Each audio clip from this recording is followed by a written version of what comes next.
Hello and welcome in youth academy. आप सभी का स्वागत है हमारे एनसीईआरटी सीरीज़ में, जिसमें हम अपनी पॉलिटी की 6 to लेके 12 तक की एनसीईआरटी कंप्लीट करेंगे, जिसमें हमने ऑलरेडी अपनी 6th क्लास की एनसीईआरटी पूरी तरह से कंप्लीट कर रखा है। और इस क्लास में हम अपना चैप्टर 3 देखेंगे with respect to class 7 NCERT polity socio and political part 3। उसमें हम पढ़ेंगे how the state government works. Basically हमने 6 में अपने पंचायती राज इंस्टीट्यूशंस के ऊपर देखा था, म्यूनिसिपल कॉर्पोरेशंस, म्यूनिसिपल काउंसिल्स के ऊपर देखा था। मतलब हम डिसेंट्रलाइजेशन फॉर्म ऑफ गवर्नमेंट की बात कर रहे हैं, जहाँ से हम बॉटम टू अप अप्रोच की तरह हम चल रहे हैं, जिसमें 6 में ग्रास रूट लेवल के इंस्टीट्यूशंस और गवर्नमेंट की बात की थी। अब क्लास 7th में हम स्टेट गवर्नमेंट की बात करेंगे, फिर फर्दरमोर ऐसे हम चलते अपने टॉप लेवल के गवर्नमेंट तक जाएंगे।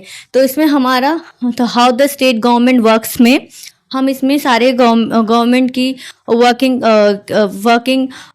कंडीशंस को देखेंगे, उनकी पॉलिसीज़ फॉर्मुलेशन को देखेंगे, गवर्नमेंट कैसे फॉर्म्ड होती है, एमएलएस क्या होते हैं, state legislative assemblies and councils क्या होते हैं। इसमें हम सारी इसी बात पे चर्चा करेंगे, ठीक है। सो ओवरव्यू देख लेते हैं हम कि इसमें हम किस किस मुद्दों पे ध्यान देंगे। तो ओवरव्यू में हम देखेंगे the government of this work of the government at the state level. State level की बात होगी। फिर the role of the members of the legislative assemblies, जिसको हम एमएलएस बोलते हैं, member of legislative assembly, MLA and ministers की बात करेंगे। हम ये जानेंगे कि एमएलएज एंड मिनिस्टर्स में क्या अंतर होता है। क्या ऑल मिनिस्टर्स एमएलए होते हैं या कुछ मिनिस्टर ही कुछ एमएलएज ही मिनिस्टर्स बनते हैं। कैबिनेट की बात करेंगे स्टेट लेवल पे। ओके, वैसे कैबिनेट तो पार्लियामेंट्री फॉर्म ऑफ गवर्नमेंट की सेंट्रल लेवल की बात होती है। हम ग्रुप ऑफ मिनिस्टर्स की बात करेंगे जो बेसिकली एग्जीक्यूटिव फॉर्म करती है। How do people express their views and demands action from the government? Basically यहाँ पर रिप्रेजेंटेटिव फॉर्म ऑफ गवर्नमेंट होता है। डायरेक्ट इलेक्शन के थ्रू हम अपने एमएलएस को चुनते हैं। तो जो हमारी रिप्रेजेंटेशन है, इसी को एमएलएस को अकाउंटेबल बनाने के लिए, आंसरेबल बनाने के लिए, रिस्पॉन्सिबल बनाने के लिए हमें अपने व्यूज़ को एक्सप्रेस करना पड़ता है, ताकि जो हमारे रिप्रेजेंटेटिव्स है वो उसके पीपल्स की नीड्स एंड डिमांड्स, एस्पिरेशन को फुलफिल कर सकें, अकाउंटेबल रह सकें। अगर वो अकाउंटेबल नहीं रहेंगे तो हर 5 साल में इलेक्शंस के थ्रू गवर्नमेंट चेंज होती रहती है, ठीक है। इसी को democracy form of the government कहते हैं। तो ये एनसीईआरटी की बुक में कुछ इस तरह था। जैसे कि आप कभी भी बाहर जाएंगे, आपने देखा होगा गवर्नमेंट ऑफ इंडिया, कार्स में किसी की कार में लिखता है government of India, member of legislative assemblies, ऐसे एमपीज के भी गाड़ीज देखते हैं आप। तो ये देखिए किसी एमएलए की गाड़ी, तो उसमें लिखा हुआ है एमएलए, जो डोंगर गांव के हैं, ठीक है। Who is an MLA. तो हमारा यहीं से स्टार्ट हुआ कि एमएलए होते कौन है, ठीक है। तो इसमें हम बात कर लेते हैं। Every state in India has a legislative assembly. Each state is divided into different areas और constituencies. मतलब जो different areas में divided होते हैं उसी को हम political के language में, political भाषा में constituencies कहते हैं। तो कैसे बात करें? For example, हमारी पूरी इंडिया है, हमारा ये भारत है, कुछ इस प्रकार है, ठीक है। For example, हमारा भारत है, let me draw।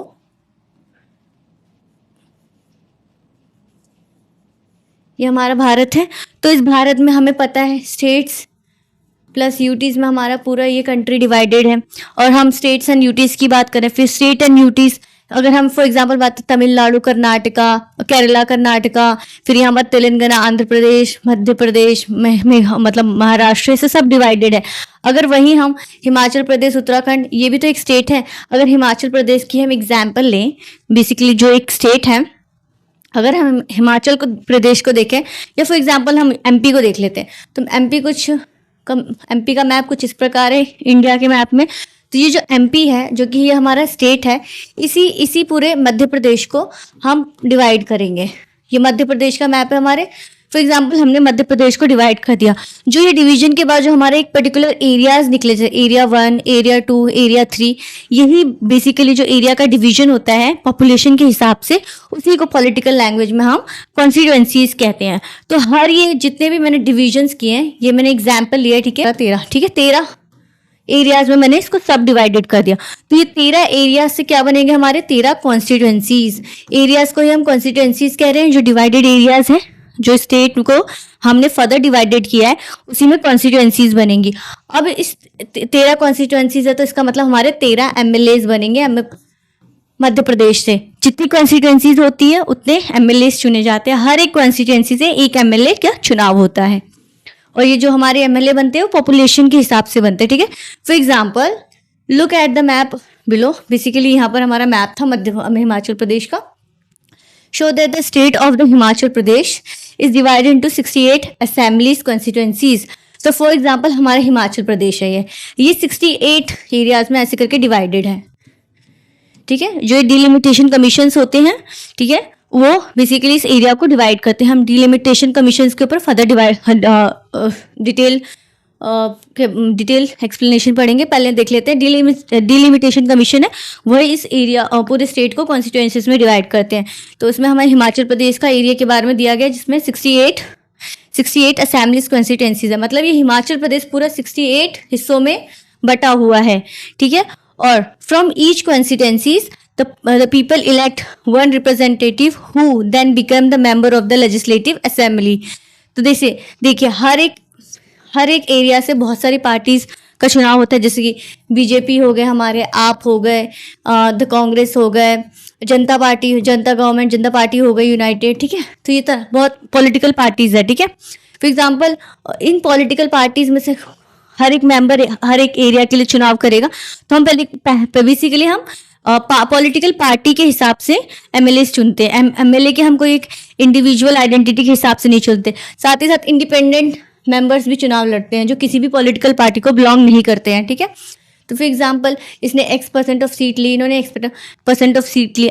अगर इसमें से जो मेजॉरिटी मेंबर होगा, इनका एक मेंबर आया, इनका एक मेंबर आया, इनका एक आया, इनका एक आया, इनका एक आया, तो कम से कम ये 5 मेंबर्स हमें मिल गए हर डिफरेंट पॉलिटिकल पार्टी से। तो क्या होगा इस एरिया से, ये एरिया X1 से ये 5 लोग कंटेस्ट करेंगे इलेक्शन। और यहाँ की जनता है, जो एरिया X की जनता है, वो इन 5 में से किसी एक को वोट देगी, ठीक है। और इन 5 में से जिसके पास सबसे ज्यादा वोट होगा वो वहाँ का एमएलए चुन लिया जाएगा। इसी को हम representative form of the government बोलते हैं, जो 1 वोट वैल्यू होती है। 1 वैल्यू, हर एक वोट की एक वैल्यू होती है। यूनिवर्सल एडल्ट फ्रेंचाइज के अंदर हमारा ये बात होता है, ठीक है। तो हमने देख लिया एरिया X से 5, फॉर एग्जाम्पल एरिया X से 5 पॉलिटिकल पार्टीज ने अपने हर एक पॉलिटिकल पार्टी से एक रिप्रेजेंटेटिव आया, ठीक है। और इसमें इन 5 पॉलिटिकल पार्टीज में से जिसको सबसे ज्यादा वोट मिलेगा, जिसकी पॉलिटिकल पार्टी के मेंबर को सबसे ज्यादा वोट मिलेगा, वहां का वो एमएलए बन जाएगा। वही एमएलए जनता जनार्दन के मतों के हिसाब से अपना इलेक्शन को विन करेगा, ठीक है। तो हमने देख लिया कैसे इलेक्शंस होते हैं, तो कैसे वो एमएलए बन जाते हैं।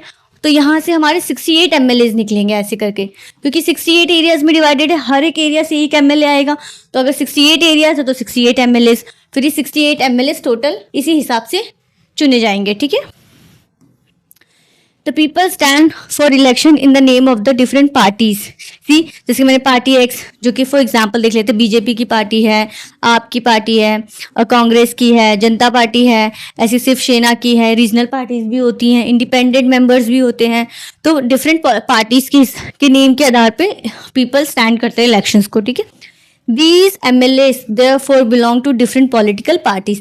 पॉलिटिकल पार्टीज मतलब basically a group of organisation जो which belong a same ideology, ठीक है। लेफ्ट विंग आइडियोलॉजी है, राइट विंग आइडियोलॉजी है, सेंट्रल आइडियोलॉजीज है, जैसे कि बीजेपी हमारी राइट विंग है, लेफ्ट विंग है, ऐसे डिफरेंट आइडियोलॉजीज के होते हैं, ठीक है। तो हमने देख लिया कैसे एमएलए का बेसिकली चुनाव होता है स्टेट लेवल पे। ये देखिए ये हमारा मैप है जो बोला था शो द बिलो।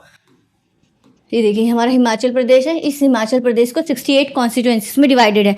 अब आप देखेंगे कि 68 कॉन्स्टिट्यूएंसीज में कुछ कॉन्स्टिट्यूएंसीज ज़्यादा लार्जर है, जैसे कि आप देखेंगे 21 नंबर ऑफ जो 21 नंबर की कॉन्स्टिट्यूएंसी है वो कितनी बिग एरिया में है।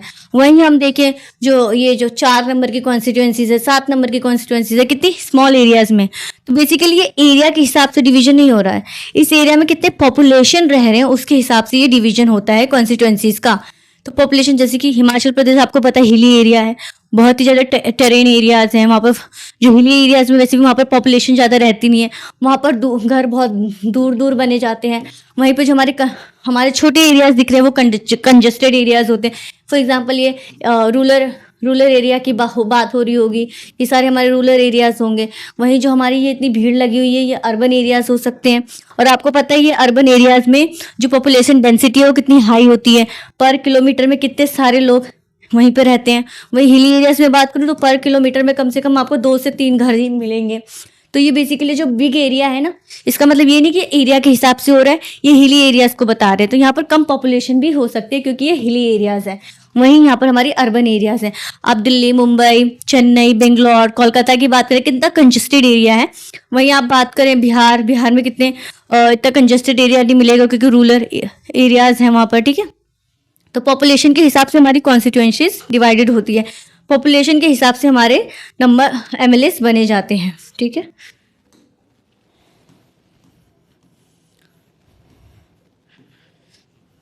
तो नेक्स्ट आता है हमारा how do people who are MLAs becomes ministers. How do people who are MLAs become ministers and chief ministers. हमने यहाँ एमएलए तक देख लिया कि हिमाचल प्रदेश में 68 कॉन्स्टिट्यूएंसीज थी, मतलब 6 डिवाइडेड एरियाज थे। अगर सिंपल ले लैंग्वेज में बोले तो 68 एरियाज में डिवाइडेड था बेसिकली पूरा स्टेट। अगर इसी को हम पॉलिटिकल भाषा में बोले तो 68 कॉन्स्टिट्यूएंसीज में, पॉलिटिकल कॉन्स्टिट्यूएंसीज में डिवाइडेड थी।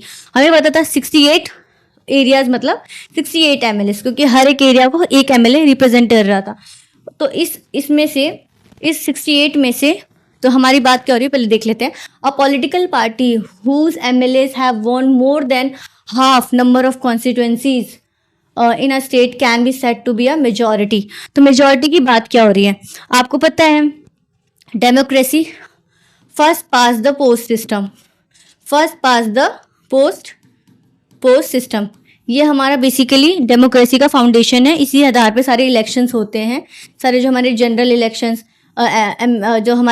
इलेक्शंस होते हैं, लेजिस्लेटिव के असेंबली के इलेक्शन होते हैं, वो first past the post system पे होते हैं।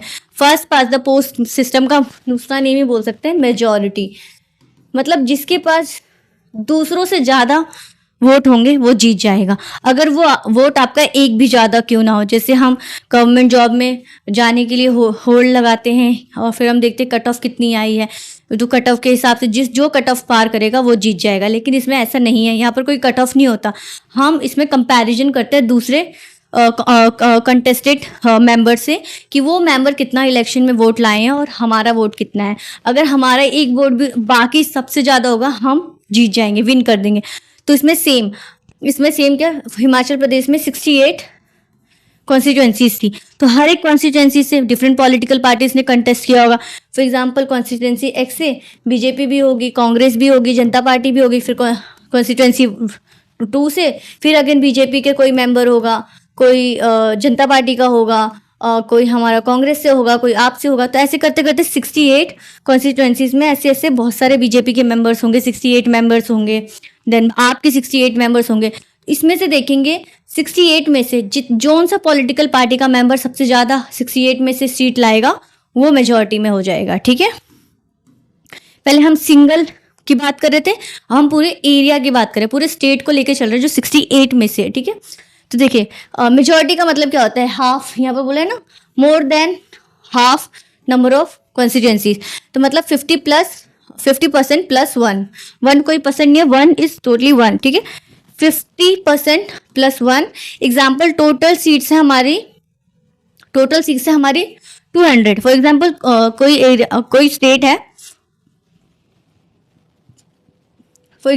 कोई स्टेट है, उस स्टेट को हमने 200 एरियाज में डिवाइडेड किया है, तो मतलब 200 सीट्स हो गई हमारी।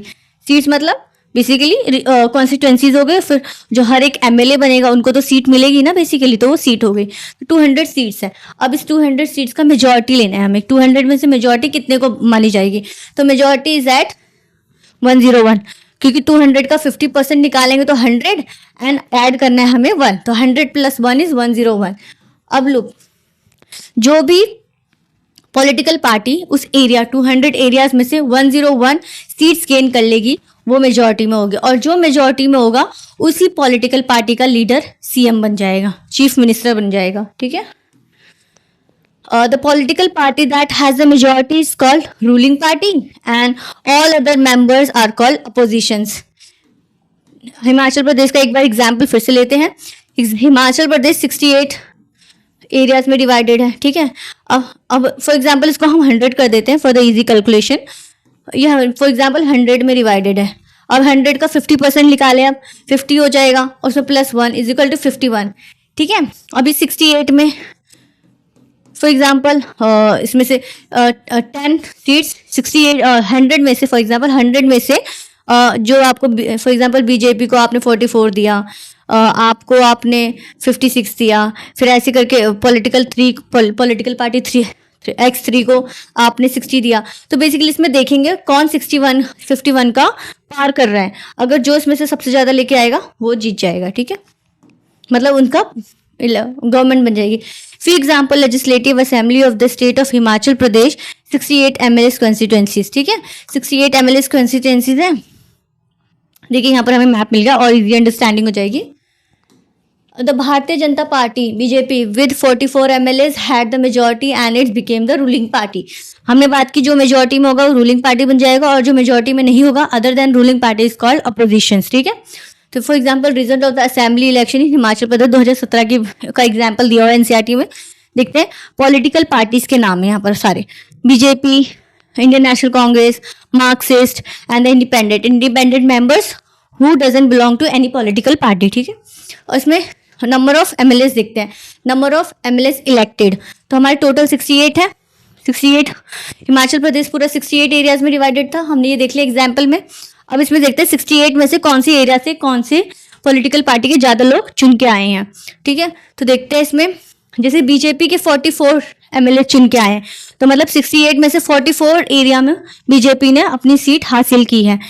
वहीं पे कांग्रेस ने 21 एरियाज में 68 में से 21 एरियाज में कांग्रेस ने सीट हासिल की है, कांग्रेस के मेंबर्स ने सीट हासिल की है।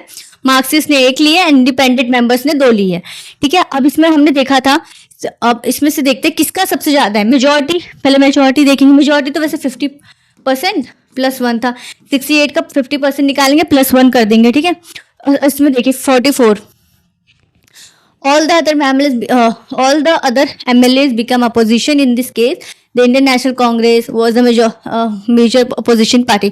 अब इसमें मेजर अपोजिशन पार्टी भी होती है, मतलब जो विनिंग पार्टी से जो सेकंड नंबर पे कम वोट लेके आती है उसको मेजर अपोजिशन पार्टी कहते हैं, जिसमें इंडियन नेशनल कांग्रेस जिसके 21 है वो बीजेपी के बाद आई है, ठीक है, तो वो मेजर अपोजिशन पार्टी हो जाएगी।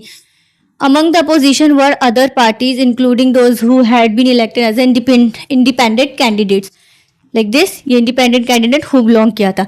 बेसिकली इसमें सबसे ज़्यादा वोट कौन लेके आया, बीजेपी लाए, बीजेपी की गवर्नमेंट फॉर्म हो जाएगी। और गवर्नमेंट कैसे फॉर्म होगी, इसके जो सारे 44 MLAs हैं वो पहले अपने हिसाब से अपना लीडर बताएंगे और वही लीडर बाद में जाके CM बन जाएगा, और फिर वो CM गवर्नर को बोलेगा कि उनके मिनिस्टर्स को अपॉइंट करें। इसी 44 में से मिनिस्टर्स बनेंगे। बेसिकली कन्वेंशन है, जो उस पार्टी का होता है उसी को मिनिस्टर्स बनाते हैं।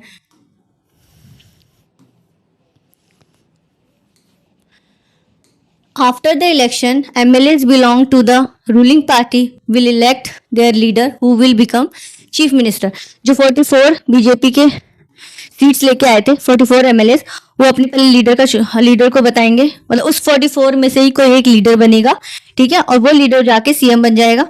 फिर CM बाकी रिमेनिंग 43 में से बताएगा कि कौन मिनिस्टर्स कौन सा पोर्टफोलियो संभालेगा, कौन सा डिपार्टमेंट संभालेगा, कौन सी मिनिस्ट्रीज संभालेगा, ठीक है। जैसे कि हमारे स्पोर्ट्स मिनिस्ट्रीज हो गए, हमारा ये एग्रीकल्चर मिनिस्ट्री हो गया, हमारा रेलवे मिनिस्ट्री हो गया, वहीं पे डिफेंस मिनिस्ट्री हो गया स्टेट लेवल पे, ठीक है, टैक्सेस से रिलेटेड हो गया, फाइनेंस वाला। तो ये CM 43 में से 44 था, 44 में से 1 तो ये CM ही बन गया। तो देन रिमेनिंग MLAs कितने बचे 43, और 43 में से डिफरेंट मिनिस्टर्स को डिफरेंट डिपार्टमेंट्स दे दिया जाएगा। और यही जो ये मिनिस्टर्स होंगे, जो ये डिपार्टमेंट्स को होल्ड करेंगे, इन्हीं को हम मिनिस्टर्स कहेंगे। मिनिस्टर से देखिए, मिनिस्ट्री से मिनिस्टर नाम आ रहा है, बेसिकली इनके पास मिनिस्ट्रीज है, स्पोर्ट मिनिस्ट्री है, एग्रीकल्चर मिनिस्ट्री है, रेलवे मिनिस्ट्री है, डिफेंस मिनिस्ट्री है, टैक्सेस की मिनिस्ट्री है, फाइनेंस मिनिस्ट्री, ओके। तो ये मिनिस्ट्रीज होंगे, बेसिकली इनको डिपार्टमेंट्स कहते हैं, क्योंकि मिनिस्ट्री सेंट्रल लेवल पर जाके बनती है, तो जो डिपार्टमेंट होल्ड करेगा वो मिनिस्टर्स हो जाएंगे। और ये सीएम प्लस मिनिस्टर जो होंगे हमारे, वही एग्जीक्यूटिव बनाएंगे। और आपको पता ही होना चाहिए कि जो हमारी पार्लियामेंट्री फॉर्म ऑफ गवर्नमेंट है, उसका बेडरॉक क्या है, बेसिकली वो किस पे आधार है। Executive is responsible to the legislature, इस पे आधार है। मतलब एग्जीक्यूटिव हमेशा लेजिस्लेचर को रिस्पॉन्सिबल होगा। एग्जीक्यूटिव से क्या मतलब हो रहा है हमारा, एग्जीक्यूटिव मतलब सीएम प्लस मिनिस्टर्स, जो डिफरेंट मिनिस्टर्स डिपार्टमेंट्स के हेड होते हैं। CM plus ministers make executive and other opposition parties, जो अपोजिशन लीडर्स थे जो कि उस असेंबली में बैठेंगे, लेजिस्लेटिव असेंबलीज में, अदर देन रूलिंग पार्टीज और other than executive is called legislature. ठीक है, जो एग्जीक्यूटिव नहीं होंगे वो लेजिस्लेचर की भूमिका निभाएंगे, और ये हमेशा ही इनके आधार पर आंसरेबल होंगे। ठीक है, क्योंकि ये भी बेसिकली इलेक्शन के थ्रू ही आए हैं, ये भी रिप्रेजेंटेटिव ऑफ द पीपल हैं, तो ये पीपल का रिप्रेजेंटेशन करेंगे, इनको चेक एंड बैलेंस में रखेंगे, इनके पावर को कंट्रोल में रखेंगे, इनको चेक करते रहेंगे, ट्रांसपेरेंसी लाएंगे, अकाउंटेबिलिटी लाएंगे। ठीक है, तभी जो ये सेशंस होते हैं हमारे, जैसे कि अगर सेंट्रल लेवल पर बात करें, हमारे 3 तरह के सेशन होते हैं, monsoon session, winter session, budget session, जिसमें डिफरेंट पॉलिटिकल पार्टीज आती है, अपोजिशन आती है, फिर क्वेश्चन आर, 0R के जो हमारे जो टूल्स दिए हुए हैं जिससे हम गवर्नमेंट को अकाउंटेबल रखते हैं, इसमें भी सेम प्रोसीजर ही होता है। ठीक है, तो this is in this case BJP MLA choose Shri Jairam Thakur. Basically जो 2017 के इलेक्शन हुए थे हिमाचल प्रदेश में, उसमें बीजेपी ने 44 सीट्स जीती थी। उस 44 एमएलए में उन 44 एमएलए ने बहुमत के हिसाब से अपना लीडर का घोषणा की, जिसमें जो हमारे श्री जयराम ठाकुर थे, श्री जयराम ठाकुर वो सीएम बने थे। तो ये जो लीडर था उनका नाम श्री जयराम ठाकुर था, जो 44 में से ही था, वही सीएम बना था। ठीक है, the chief minister then select other peoples as ministers. Basically ऐसा नहीं हो सकता कि जो रूलिंग पार्टी के होते हैं वहीं से मिनिस्टर्स आए। आप अगर एग्जाम्पल में देखेंगे, जो रूलिंग पार्टी से नहीं थे, जो जब मनमोहन सिंह के समय का था कि मनमोहन सिंह को फाइनेंस में लेके आए थे, जबकि वो राज्यसभा के मेंबर थे, क्योंकि वो रूलिंग पार्टी से नहीं थे, फिर भी वो बने थे मिनिस्टर। ठीक है, तो ऐसे ले सकते हैं कि जो रूलिंग पार्टी से नहीं होता वो मिनिस्टर्स नहीं बनता, बस कन्वेंशन है, कन्वेंशन के आधार पर ऐसी होता है, जो रूलिंग पार्टी से होए वही मिनिस्टर्स बनता है। ठीक है, बेसिकली जो सीएम चाहेगा वही होगा। सीएम अगर चाहेगा कि जो बेसिकली इसमें क्या होता है, आपको बस इलेक्ट होके एमएलए बनना है, एमएलए के बाद वो सीएम की खुद की डिस्क्रिप्शन होती है कि वो किसको मिनिस्टर कौन सा पोर्टफोलियो देगा, कौन सा डिपार्टमेंट देगा। ठीक है, after the election it is the governor of the state. यहाँ पर देखिए गवर्नमेंट की भूमिका आ गई, गवर्नर की यहाँ पर भूमिका देखी जा सकती है। Governor of the state who appoint the chief ministers and other minister, basically जो ओथ प्रोवाइड करते हैं। तो बेसिकली वो जब सेशन होता है तो उसमें बताते हैं कि कौन कौन से मिनिस्टर्स कौन कौन से डिपार्टमेंट्स को होल्ड कर रहे हैं, सीएम बने उनको ओथ देते हैं। तो ये पूरा कार्यक्रम होता है। कोलिएशन गवर्नमेंट की बात कर लेते हैं। कोलिएशन गवर्नमेंट का मतलब होता है गठबंधन सरकार, हिंदी में बोले तो गठबंधन सरकार। बंधन से तो आपको पता ही है होल्ड करना, ठीक है, बांधना। तो coalition government, when no party has clear majority then parties come together to form the government basically. तो इसमें क्या होता है, हमने 2017 के इलेक्शन में देखा था, बीजेपी को हमें क्लियर दिख रहा था कि बीजेपी ने 44 सीट्स हासिल किया, मतलब 44 एमएलए उसके जीते हुए हैं, तो क्लियर दिख रहा था कि वो मेजॉरिटी में है। फिर उसके बाद 21 में हमारा कांग्रेस आया था, ठीक है। तो इसमें हमें दिख रहा है कि इसमें कितना ज़्यादा गैप है, 44 और 21 को माइनस करें तो इसमें दिख रहा है हमारा कि कितना ज़्यादा गैप है, 23 वोट्स का गैप है। तो बेसिकली इसमें हमें क्लियरली दिख रहा है कि जो बीजेपी है वो मेजॉरिटी में आ रखी है। बट को कभी कभी क्या होता है, हमें 50% +1 का फंडा लेना पड़ता है, उसी को मेजॉरिटी कहते हैं। कभी कभी क्या होता है कि कोई भी पॉलिटिकल पार्टी यहाँ तक नहीं पहुँच पाती कि दूसरों से ज़्यादा सीट्स हासिल कर पाए, ठीक है, मतलब मेजॉरिटी ले पाए, हाफ ऑफ द सीट्स ले पाए। तो उसमें क्या होता है, फॉर एग्जाम्पल अगर एग्जाम्पल में देखें तो टोटल सीट्स मानी हमने 100 सीट्स थी, needed to be form government 51 चाहिए, 100 सीट्स टोटल थी, माना कि उसमें से हमें मेजॉरिटी चाहिए, तो मेजॉरिटी 50% +1 होता है, तो 100 का 50% प्लस 1 करे तो हमारा 51 होता है। तो मतलब एक पॉलिटिकल पार्टी को इतनी वोट चाहिए अपना गवर्नमेंट बनाने के लिए। लेकिन कभी कभी क्या होता है, इससे भी बहुत ब्लो हो जाते हैं कि वो ला ही नहीं पाते इतनी सीट्स। देखते हैं, पॉलिटिकल पार्टी ए ने 38 सीट्स ली। हमारा कट ऑफ क्या है, 51 का कट ऑफ है, इतना ही लाना है, ठीक है। बी ने 30 लिया, सी ने 22 लिया एंड डी ने 7 लिया। इसमें से कोई भी ऐसा नहीं है जो कट ऑफ को क्लियर कर रहा है, और इंडिपेंडेंट ने 3 लिया। तो इस समय क्या होगा, कट ऑफ को तो क्लियर करना ही है, ऐसा तो है नहीं कि गवर्नमेंट को ही हटा देंगे, ठीक है। तो इसमें क्या होता है, जिसकी फॉर एग्जाम्पल इन्होंने डिफरेंट कॉम्बिनेशंस लिए हैं कि कैसे कोलिएशन बन सकता है, मतलब डिफरेंट पॉलिटिकल पार्टीज साथ में मिलकर गवर्नमेंट बनाएगी, ठीक है। तो इसमें देख लेते हैं, जैसे कि पार्टी ए पार्टी बी दोनों ने मिला और अपना 68 वोट ले लिया। क्योंकि देखिए कैसे 68 हुआ, 3, 6 एंड 8, 68 लिया तो ये 51 को पार कर गया। तो यहाँ पर क्या हुआ, ये मेजॉरिटी में आ गई। मतलब दो पार्टी मिलके, जब 2 या 2 से ज्यादा पार्टी मिलके सरकार बनाती है, उसी को गठबंधन सरकार कहते हैं। दूसरा कॉम्बिनेशन देखते हैं, पार्टी सी, ठीक है, ये मेरा यहाँ पर आएगा, ये मतलब party A plus C plus B ने हमारा पार्टी वेट हमने पहला कॉम्बिनेशन क्या देखा, party A and party B ने दोनों साथ है तो 68 बनाया। फिर party A and party C आएगी तो उन्होंने 60 बनाया। फिर party B plus party C आएगी तो उन्होंने 52 बनाया। देन पार्टी हमारी 52 बनाया। फिर party A plus C plus D is equal to 67। कभी कभी क्या होता है, बहुत 2 से ज़्यादा पार्टीज भी मिल जाए तब भी मेजॉरिटी नहीं बन पाती है, ठीक है। तो यहाँ पर हमारे कितने हुए, 68 बनाया। फिर party B plus C plus D आएंगे तो 59 बनाएंगे। अब जो इतने सारे कॉम्बिनेशंस लगाए हैं, इसमें हमने देखा है सब में हमारा 51 से ऊपर की लिमिट मिल रही है, कट ऑफ क्लियर हो रहा है। तो जो different combination of parties I हैं जिन्होंने अपना मेजॉरिटी को क्लियर करते हुए, तो वही सरकार बनाएगी। अब इसमें क्या होता है, फॉर एग्जांपल एक पॉलिटिकल पार्टी से तो इजी हो जाता है कि कौन लीडर है। अगर 2 पॉलिटिकल पार्टी में लड़ाई हो गई तो बन ही नहीं पाएगा कि लीडर कौन है। तो इसमें भी कभी कभी गठबंधन टूट भी जाते हैं बीच बीच में। अब इसमें एग्जाम्पल दिया है, जैसे महाराष्ट्र में कोई इलेक्शन हुआ होगा, उसमें क्या हुआ था, शिवसेना तो आपको पता है वहाँ की रीजनल पार्टी है। तो उसमें क्या होता है, Congress, Shiv Sena plus NCP plus others मिलके जाके गठबंधन बनाए थे, जिसमें क्या हुआ, कम से कम 4 पॉलिटिकल पार्टी इन्वॉल्व है, तब जाकर उन्होंने मेजॉरिटी क्लियर की। तो यही हमारा गठबंधन सरकार है। इसी में आप आगे पढ़ेंगे आया राम गया राम। तो ये हमारा कोलिएशन गवर्नमेंट से ही रिलेटेड कॉन्सेप्ट है, जिसमें अमूल के थ्रू बताया गया था कि कैसे लोग पॉलिटिकल पार्टी में आ जाते हैं, फिर उस पॉलिटिकल पार्टी को छोड़ के दूसरे पॉलिटिकल में चले जाते हैं, जिसे डिफेक्शन कहते हैं, ठीक है। आप पढ़ेंगे इसको आगे अपनी फर्दर क्लासेस में। The chief minister and other ministers have the responsibility of running various governments, departments और ministries. Example, sport ministry, कृषि मंत्रालय जिसको agriculture ministries कहते हैं, they have separate office. Basically जो हमारे CM प्लस जो बेसिकली सारे MLA जो चुन के आते हैं, उसमें से जो मेजॉरिटी होती है, उस मेजॉरिटी में से हमारे CM निकलते हैं। फिर वो CM अदर डिफरेंट मिनिस्ट्रीज बनाते हैं, मिनिस्टर्स बनाते हैं, जो कि डिफरेंट मिनिस्ट्रीज को होल्ड करते हैं। तो ये जो सारे मिनिस्ट्रीज होते हैं, इसके सेपरेट ऑफिस होते हैं, ठीक है। एक साथ काम नहीं करते ये लोग, बट एक दूसरे के चेक एंड बैलेंस में रहते हैं।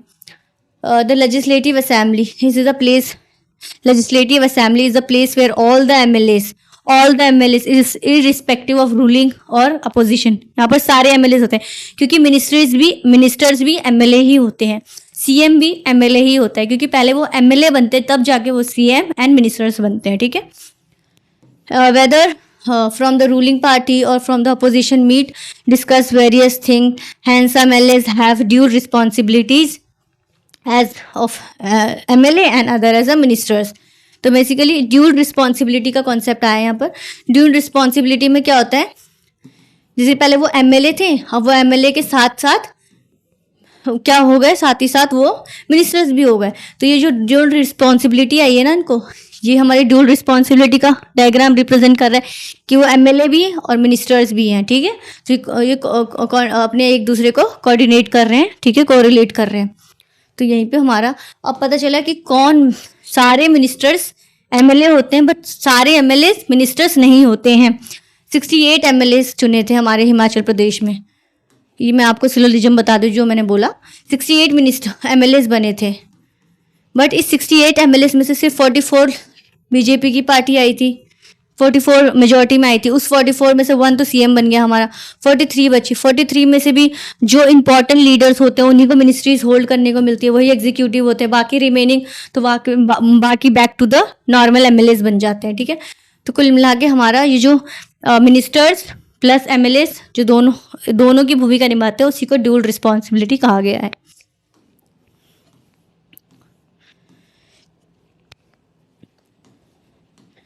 Chief ministers and other ministers have to take decisions and run the government. We usually hear about them and see them in the news channels or the newspapers. Election के समय में बहुत प्रचार होती है, वहाँ पर देखते हैं, मैनिफेस्टोस निकालते हैं, फिर इलेक्शन के बाद उनका by poll and pre poll जो रिजल्ट्स डिक्लेयर होते हैं, फिर उसमें रूलिंग पार्टीज होती हैं, फिर उनमें जब उनका शपथ ग्रहण होता है उसमें भी हम देखते हैं, फिर जब पूरा प्रॉपर सेशन कंडक्ट होता है फिर उसमें हम देखते हैं कौन सी बिल्स उन्होंने कंडक्ट की, कौन सा लेजिस्लेचर लाया उन्होंने, कौन सी पॉलिसीज बनाई। तो बेसिकली वो हमें हमेशा न्यूज़पेपर में, टीवी चैनल्स में देखने को मिलते रहते हैं। However whatever decision they are being taken have to be approve by the members of the legislative assemblies. Basically जो भी वो डिसीजन लेंगे वो एमएलए के थ्रू पास होना चाहिए, क्योंकि MLA is the representative of the people, they are the choice of the people who elected them and make them and basically give their right to check over the government's job, government's running and governance, ठीक है। In democracy, these members can ask questions, debates and important issues, decide where money should be spent, etc. They have the main authority क्योंकि they are the voice of the people.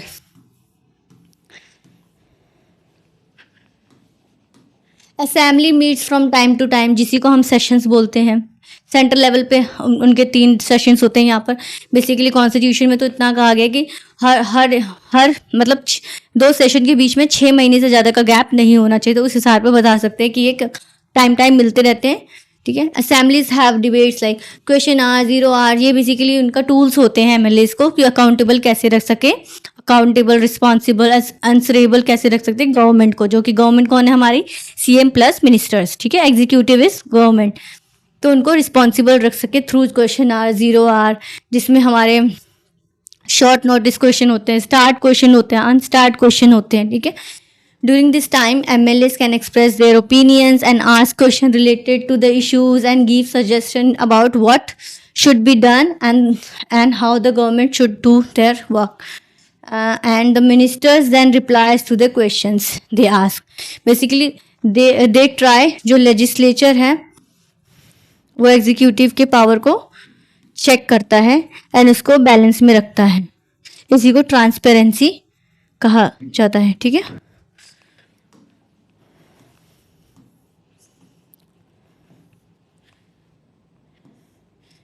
ये हमारा उत्तर प्रदेश का है। उत्तर प्रदेश का ये legislative assembly है। उनका मतलब मैंने कहा ना, हर मिनिस्टर का एक सेपरेट डिपार्टमेंट होता है।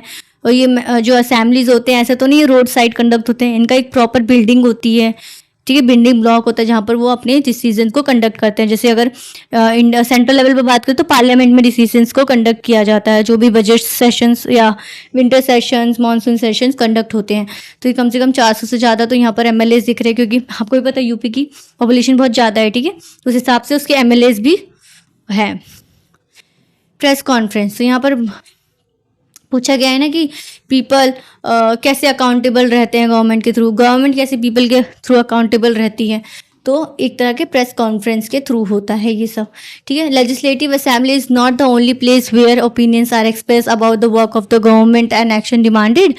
न्यूज़पेपर, टीवी चैनल्स में देखने को मिलता है organisation regularly talking about the government, criticise भी करते हैं चैनल उस पे गवर्नमेंट्स को। In democracy there are the various ways through which people express their views and also take actions. पहले तो डेमोक्रेसी में क्या होती है, पीपल अपनी एक्सप्रेस करती है व्यूज़ को इलेक्शन के समय, जिसको वो चुन के लाती है उससे पता चल जाता है कि पीपल इन पार्टी को चाहती थी इलेक्शन में लाना। दूसरे तरह का एक्सप्रेस क्या होता है, थ्रू टीवी चैनल्स, जो जर्नलिज्म होता है, जर्नलिस्ट कैसे पीपल्स के व्यूज़ पूछते हैं एक पर्टिकुलर बिल को लेकर। अगर आप 3 फॉर्म बिल के ऊपर देखें कैसे वहाँ पर प्रोटेस्ट हुआ था, उससे पता चला कि people are not satisfying with the 3 farm bills, तो गवर्नमेंट ने इसको रिवॉक्ड किया, ठीक है। ऐसे हमारा रिसेंटली वॉक अमेंडमेंट बिल को लेके चल रहा है। ये देखिए हमारी दिल्ली की जो सीएम है हाँ, हमारी ऑनरेबल सीएम और रेखा गुप्ता जी, जो वो अभी जब उन्होंने अपने इलेक्शन में विन किया तो उन्होंने प्रेस कॉन्फ्रेंस रखा, उन्होंने अपने सारे एजेंडाज बताए कि वो किस तरह से 5 सालों में काम करेंगी, जिससे पीपल को पता चला कि हाँ ये बेसिकली अकाउंटेबल है पीपल के टूवर्ड्स। यहाँ पर देखिए हम न्यूज़पेपर में पढ़ते रहते हैं, जैसे प्राइम मिनिस्टर, हमारे जो prime minister of India Shri Narendra Modi, उनके भी मन की बात का एक उन्होंने कॉन्सेप्ट लाया जिसमें वो बातें करते हैं। वैसे उन्होंने उनका एक जो संसद टीवी चलता है, वो भी दूरदर्शन चलता है, उसमें आपको पता है इस गवर्नमेंट की पॉलिसीज़ का बारे में बताया जाता है। प्रेस कॉन्फ्रेंस रखते हैं जहाँ पर वो कोरोना के समय में आप देखेंगे उन्होंने कितने प्रेस कॉन्फ्रेंस रखे थे, डिफरेंट एक्टिविटीज़ बताए जिससे पीपल पार्टिसिपेट कर सकते हैं to mitigate the corona virus. Okay, large number of peoples from different newspapers and news channels are present. Minister and some government officials are also present. आप देखेंगे जब हमेशा नेशनल डे, रिपब्लिक डे, जो भी important national events होते हैं उसमें भी देखेंगे सारे मीडिया वहाँ पर प्रेजेंट रहती है। फिर वहाँ पर हमें पता चलता है जो हमारे मिनिस्टर्स है वो कौन कौन सी रिस्पॉन्सिबिलिटी निभा रहे हैं, जिससे हमें एक पता चलता है हाँ they are responsible to the जनता जनार्दन। Okay, Ministers explain their steps to what the government has taken. Reports also many questions. Basically reporters भी बहुत सारी questions पूछते हैं, पॉडकास्ट देखते हैं, आप इंटरव्यूज देखते हैं तो उसमें भी देखने को मिलता है। तो बेसिकली हमारा जो लेजिस्लेटिव असेंबली है जहाँ पर पूरे एमएलएस बैठते हैं, तो वहाँ पर कैसा सेटिंग होता है, तो यहाँ पर जो हमारे रेड तरफ, ये ग्रीन तरफ है, यहाँ पर सारे रूलिंग पार्टी के लोग बैठते हैं जो कि मेजॉरिटी लाए हैं। लेफ्ट तरफ सारे अपोजिशंस बैठते हैं। बीच में ये ब्यूरोक्रेसी होती है, बेसिकली ये गवर्नमेंट होती है, इनका कोई लेन देना नहीं होता पार्टी से, बेसिकली अपने गवर्नमेंट जो जॉब के एग्ज़ाम्स होते हैं उन पे बन के आए होते हैं। और यहाँ पर हमारे स्पीकर जी बैठते हैं, बाकी सिक्योरिटी गार्ड, और जो ऊपर की गैलरी होती है ये अगर पब्लिक ओपिनियन के लिए खुली है तो पब्लिक बैठते हैं और द प्रेस लोग बैठते हैं। पार्लियामेंट में भी कुछ ऐसी ही सेटिंग है। ठीक है, तो government can also decide to make new laws for the state regarding sanitation and health. Basically government का काम ही क्या है, India is a welfare state. उनकी पॉलिसीज़ में ही डीपीएसपी में भी आपको वेलफेयरिज्म का अप्रोच देखने को मिलेगा, फंडामेंटल राइट्स का देखने को मिलेगा। तो बेसिकली गवर्नमेंट जो है ना वेलफेयर का अप्रोच लेते हुए गवर्नमेंट को जो पीपल है, सिटीजन्स है, उसके एस्पिरेशन, नीड्स एंड डिमांड्स को फुलफिल करने का एक वे है, जिसमें देखिए वो sanitation, health facilities, for example it make it compulsory municipal corporation to ensure that. हमने म्यूनिसिपल कॉर्पोरेशन की पूरी डिटेल में बात की है चैप्टर अपने क्लास 6 के एनसीईआरटी में, कि कैसे म्यूनिसिपल कॉर्पोरेशन उस एरिया को क्लीन रखता है, कैसे वहाँ पर जो भी गंदगी होती है कैसे पीपल उनको अप्रोच करते हैं, देन म्यूनिसिपल के हाथों में होता है तो वहीं पे कराते हैं, वरना वो फर्दर जाती है।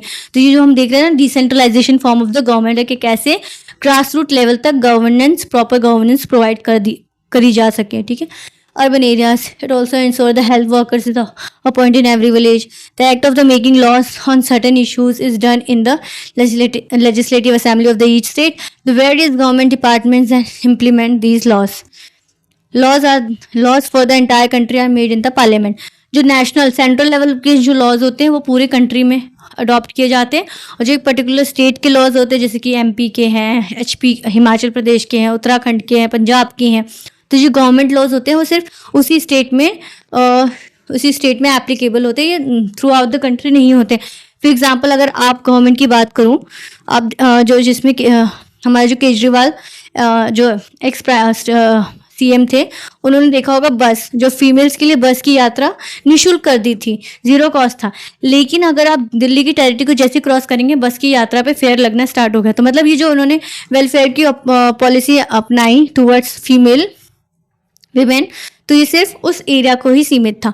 सेम अरविंद केजरीवाल ने जैसे 200 यूनिट तक फ्री बिजली, मुफ्त बिजली की का जो प्रिंसिपल या आइडिया लिया, तो उसमें वेलफेयरिज्म का अप्रोच है। तो इसमें भी आप लेकिन आप ऐसा तो नहीं ना कि बिहार में जाके बिजली यूज़ करोगे तो आपको पैसा नहीं देना पड़ेगा। तो ये मतलब एक पर्टिकुलर स्टेट की बात होती है, क्योंकि वहाँ के सीएम ने वो लॉ बनाया है।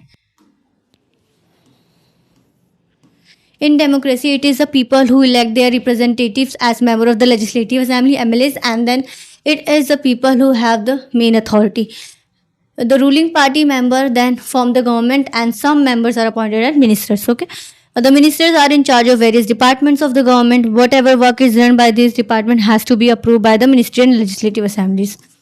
ये तो इसमें हमने देख लिया एमएलएस क्या होते हैं, कौन होते हैं, कैसे सीएम्स बनते हैं, कैसे मिनिस्टर्स बनते हैं, उनके वर्क क्या होते हैं, कैसे एग्जीक्यूटिव जो बेसिकली सीएम प्लस मिनिस्टर्स होते हैं वो कैसे रिस्पॉन्सिबल होते हैं लेजिस्लेचर के टूवर्ड्स, एंड कैसे legislature executive and the judiciary कैसे ट्रायो बनाता है, एंड कैसे एक दूसरे के पावर्स को चेक एंड बैलेंस करता है, जिसको सेपरेशन ऑफ पावर का नाम दिया गया। Division of power is totally different from separation of power. Separation of power is between the three organs of the government, legislature, executive and judiciary. इसमें हमें जो यूपीएससी सीएससी प्रीलिम्स बनते हैं, मतलब बेसिकली इस चैप्टर से हमें प्रीलिम्स के पॉइंट ऑफ व्यू से क्या क्या चीज़ों को लेना था। Every state has a house of representative, house of people, basically house of representative और house of the people. Basically जो पीपल ने इलेक्ट किया है वो होते हैं, ठीक है, जिसको लेजिस्लेटिव असेंबलीज बोलते हैं। Known as a legislative assembly और विधानसभा, हिंदी में विधानसभा, इंग्लिश में legislative assembly. Member elected by the people, adult franchise के थ्रू होते हैं, 80+ के अबव लोग होते हैं इंडिया में, are known as MLAs. Number of MLAs depend on the population of the state. Higher the population, higher will be the MLA. Himachal Pradesh की बात की थी 68 था, वहीं पर हमने उत्तर प्रदेश की बात की तो 400+ से ज़्यादा ही MLAs देखे थे पिक्चर्स में हमने। असेंबली सीट्स, यूपी सीट्स से divided into constituencies, assembly has 1 MLA, ठीक है। MLA of the ruling party can be appointed as minister. यहाँ पर हमारे इंपॉर्टेंट फैक्ट क्या है, MLA of the ruling party can be appointed as ministers. मतलब ये पूरा क्लियर फैक्ट नहीं है कि रूलिंग पार्टी ही जो होगी वही उसी के MLA मिनिस्टर्स बनेंगे। वो सीएम का डिस्क्रिप्शन है कि वो रूलिंग पार्टी या अपोजिशन से भी मिनिस्टर बना सकते हैं। बस कन्वेंशन है, ये कोई लॉ नहीं है। ये कन्वेंशन के थ्रू क्या होता है, एक ट्रेडिशन होता है जिसमें बहुत लंबे समय तक चलता आ रहा है। तो उसमें क्या होता है, जो सीएम होता है बेसिकली अपनी ही रूलिंग पार्टी से ही MLAs को मिनिस्टर्स बनाते हैं, ताकि वो बेसिकली उनके कंट्रोल में रह सके, डाइल्यूशन ऑफ पावर ना हो सके, एक अथॉरिटी दूसरी अथॉरिटी को के पर डिपेंडेंट रहे। ये बेसिकली इसका कॉन्सेप्ट है। इसलिए chief minister is appointed by the governor, जो लीडर बनता है वो चीफ मिनिस्टर बनता है। देन अपॉइंटेड गवर्नर को अपॉइंट करते हैं officially, then minister appointed by the governor. तो जो चीफ मिनिस्टर्स जिससे MLA को मिनिस्टर्स बनाते हैं वो गवर्नर उनकी दिला देते हैं, देन वो ऑफिशियली मिनिस्टर्स बन जाते हैं। Governor is appointed by the president. Governor की appointment is totally different concept जो प्रेसिडेंट के थ्रू बन के आते हैं। Ruling party is responsible to legislative assemblies, responsible to people. मैंने कहा था ना, executive is responsible to the legislature. तो ruling party is executive and the legislature is legislative assembly apart from executive. Main function of the legislative assembly is to enact laws and acts, ठीक है। Basically वो law making body होती है, तो वो laws को enact करती है। तो हमारी एग्जीक्यूटिव होती है वो लॉ इम्प्लीमेंटिंग बॉडी होती है, तो इम्प्लीमेंट करती है। जुडिशरी हमारी लॉ को प्रोटेक्ट करने की बॉडी होती है, तो वो उनको प्रोटेक्ट करती है। अगर मेंस की बात कर लें, मेंस का क्या इसमें पॉइंट को टेक अवे करना था, how do MLAs become ministers.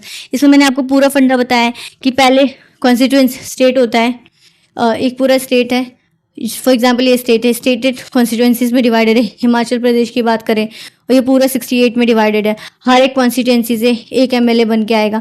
Then वो ग्रुप ऑफ MLAs अपने असेंबली में जाएंगे। फिर असेंबली में जो मेजोरिटी होगी, मेजोरिटी पार्टी का होगा, जो 44 या बेसिकली 68 का हाफ क्या होता है, 50% + 1 वोट लेके आएगा, वो मेजोरिटी में हो जाएगा।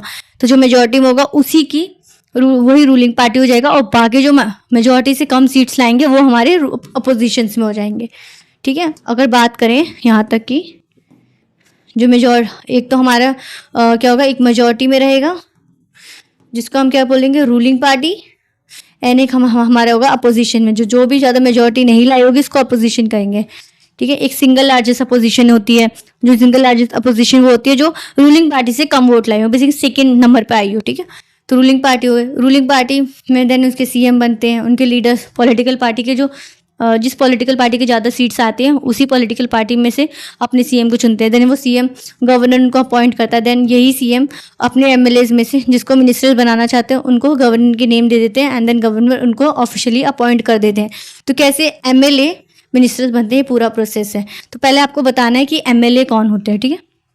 आंसर को कैसे स्टार्ट करना है, we have to write the who are the MLAs। They are recommended by the CM, basically CM इनका चुनाव करते हैं, finally appoint by the governor. Thus they have dual membership, मैंने बात की ना ड्यूल मेंबरशिप की, वो एमएलए भी होते हैं एंड मिनिस्टर्स भी होते हैं, यही हमारा ड्यूल मेंबरशिप है, member of the council of minister as well as the legislative assembly. अब council of minister and legislative assembly क्या होता है, member of the council of ministers, council of ministers कौन होते हैं, सीएम प्लस मिनिस्टर्स, वो ministers जिन्होंने अपने अपने डिपार्टमेंट्स ले रखे हैं, sports departments, agriculture department, finance department, ऐसे ऐसे डिफरेंट डिपार्टमेंट्स होते हैं। तो CM plus ministers is make council of ministers and all MLAs with CM and council of ministers, मतलब जो बेसिकली वो भी एमएलए है, CM and council of minister is also MLA, they are also the legislature, तो MLAs is legislative assembly में। Okay, तो हमारा chapter यहीं पे एंड होता है, जिसमें हमने स्टेट गवर्नमेंट की मशीनरीज की बात की, उनके सीएम्स की बात की, कैसे एमएलए सीएम बनते हैं, देन सीएम कैसे एमएलएस के थ्रू मिनिस्टर्स बनते हैं, जिसको मिनिस्टर्स को कैसे ड्यूल रिस्पॉन्सिबिलिटी होती है, CM is also the ministers, for CM plus ministers को मिला के हमारे काउंसिल ऑफ मिनिस्टर्स बनते हैं, काउंसिल ऑफ मिनिस्टर्स, मिनिस्टर्स की काउंसिल, ठीक है, एक मतलब ग्रुप ऑफ मिनिस्टर्स, उस ग्रुप ऑफ मिनिस्टर को पॉलिटिकल भाषा में काउंसिल ऑफ मिनिस्टर्स कहते हैं। फिर लेजिस्लेटिव असेंबलीज होती हैं, जो एमएलएज, जो सारे एमएलए जितने भी एमएलएज चुन के आए हैं वो वहाँ पर बैठते हैं, और जो काउंसिल ऑफ मिनिस्टर्स होते हैं, जो सीएम प्लस एमएलएज होते हैं, वो पर्टिकुलरली सेपरेट जाके बैठते हैं। जब उनको पॉलिसी लानी होती है, जैसे बजट लाना होता है, तो पहले वो बजट खुद अपने आप में इंट्रोड्यूस करेंगे, देन वो सेशन में डिस्कस करेंगे काउंसिल ऑफ मिनिस्टर के साथ। फिर काउंसिल ऑफ मिनिस्टर कैसे responsible and check and balance रखते हैं गवर्नमेंट को, through question hour, zero hour, discussion, starred question, unstarred question के थ्रू। तो जो डेमोक्रेसी हमारा चलता है वो कैसे इवॉल्व हुआ है with the people's point of view, and people is the main authority, people is the main authority. So thank you everyone for watching this NCERT series, and stay tuned for more classes, videos and further updates. Thank you everyone.